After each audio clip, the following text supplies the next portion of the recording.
In the past 12 months, I've read almost 50 books and countless newsletters and online articles. In this video, I summarize the system I use to read on different platforms. For those people who don't know me, my name is Icho. I graduated from Cornell University in 2020, and I'm currently working as a software engineer at a large tech company in New York City. Now you may ask, why are you making this video? My purpose for making it is to share my reading habits so that more people can form similar habits. Additionally, I hope to learn from my audience whether you have other reading habits that I can incorporate into my routine. First of all, let's talk about why do I read. I read because I want to quickly learn knowledge that others have taken the time to distill. For me, there are two benefits of acquiring new knowledge. The first benefit is that it helps me to know a little bit about everything so that I can engage in conversations about different topics. For instance, this February, I was introduced to Stoicism after watching one of Ali Abdaal's videos. Fascinated by this school of thought, I started to read the book The Beginner's Guide to Stoicism. After finishing it, I also hoped to read more about philosophy in general, since I hadn't been exposed to it enough in college. As a result, I looked for more books on the subject, found the philosophy book for beginners, and enjoyed it. Now I have a good understanding of the different branches of philosophy and feel relatively comfortable talking about the basic beliefs of a few philosophers with any person that I meet. The second benefit is that it helps me to apply best practices that others have summarized into my personal work and life. Earlier this year, I read Soft Skills, the Software Developer's Life Manual, and The Art of Saying No, and found that the ideas they introduced were immensely and immediately applicable to the work environment. The former taught me how to manage my time, and the latter taught me how to gracefully decline incoming requests. In addition to employing these techniques introduced in the books, I also talked about them in my previous videos to share what I learned more broadly. Those videos are currently in Mandarin, but I can make them again in English if you're interested. Now let's go to how I read. I'll share my tips on reading books, newsletters, and online articles. First, let's go into how do I read books. I read on my Kindle for at least 30 minutes every day before starting work.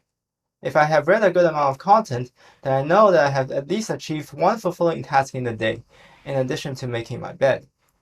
Such self-affirmation helps me better prepare for other challenging tasks that I need to tackle for work. I use the Kindle Unlimited program, through which I have acquired almost every book that I read over the past year. This paid subscription service that costs about $10 per month provides an abundant library of books, of which you can check out a maximum of 20 at a time. Although I am also aware of some websites which I can find public domain ebooks, I still use Kindle Unlimited because I don't need to take extra steps to download and import books into my Kindle. Having a limit to borrow also helps me prioritize what to read. If I have too many free books sitting in my digital library, then I won't know which one to start from. 20 is a Goldilocks number for me. To find books to add to my library, I either search by interest or browse through the recommendations in the Kindle section on Amazon. For instance, I found a book on Stoicism mentioned above by searching with the keyword Stoicism, and a book on how to say no when I was browsing through the books that Amazon recommended to me.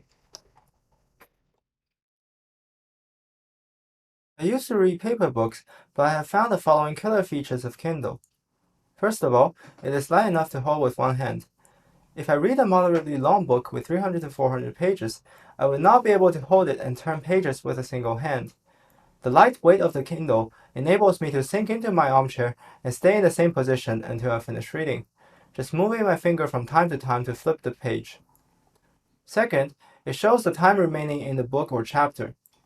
If I'm reading a paper book, whenever I start a new chapter, I like to peek forward and find where the chapter ends, in order to gauge whether it will take me 2 or 20 minutes until I reach the next chapter.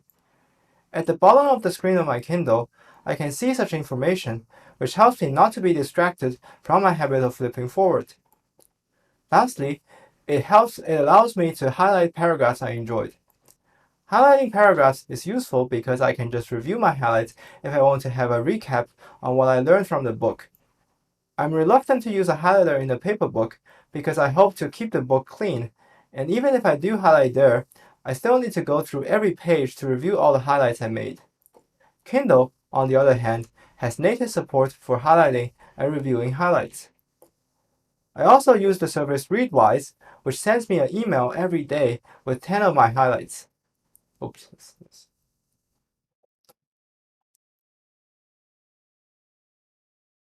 And speaking of Readwise, I also wanted to introduce the sponsor of today's video.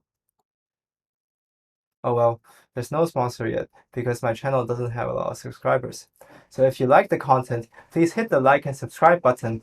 I'll really appreciate it. And back to our topic of reading, I created a page on Notion for all the books I have read since June last year, along with my short review for each. Feel free to check it out. I'll include the link in the description of the video down below. Now, I also wanted to introduce some other ways I read books. First of all, I want to say a few things about book club. If you check out my reading list, you'll notice that most of the books I have read are non-fictions. For fictions, I've been reading with high school friends in a reading group, which meets every other week. And in terms of audio form, I don't listen to a lot of them, but I have listened to many book summaries on YouTube. The channel Productivity Game has great summaries on books about personal growth. When I hear about a new book, I also check whether the author has given a talk in the Talks at Google channel, so I can grasp the high-level message of it. If the talk is interesting enough, I will find the book on Kindle to read later. Now let's go into how do I read newsletters. As you can see on this page, I follow quite a few newsletters on personal growth, career growth, and technical growth. I'm learning to read them in batch because this reduces the time context switching between reading and other tasks. To help with batching, I set up a filter on Gmail that moves all my newsletters into a separate tab under the category Forums. This triages my newsletters into a central place for me to read all at once. Now we can talk a little bit about how I read online articles. For articles that are not related to work, I use a Read It Later app called Pocket. If I find an interesting article on my laptop, I click on Pocket's Chrome extension so that it can be synced to my phone to be read later. Tiago Forte also talked about the benefits of using such apps in his post, The Secret Power of Read It Later Apps. You can check it out if you're curious to learn more. Recently, I also found a hosted service called P2K, which stands for Pocket to Kindle. It can sync content from my Pocket to my Kindle. I like it a lot since I prefer reading on my Kindle to reading on my phone. I also love to read posts on our company's internal communication platform to stay updated with what other teams are doing and to learn how to write good technical posts. In a similar manner as I read newsletters, I read internal posts in batch. I am also a heavy user of the Remind Me Later feature built into our platform, with which I usually let it resurface the post in an hour. I also cut down on notifications on many posts so that I'm only notified of those in high signal groups. In general, I'm trying to have less FOMO about posts. You only have so much time in a day to read. A senior engineer once told me, if a post is really relevant or important, then others will share it with you directly or in your team's group.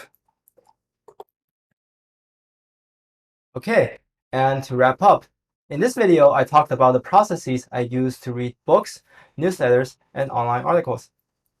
I hope that you have found my tips on reading helpful. If you have other tips that you can share, or any feedback on this video, feel free to leave a comment below. In the future, I do have a few more topics to share about personal growth. I also plan to post more videos on my learnings as a software engineer. If you want to stay updated, make sure to like and subscribe.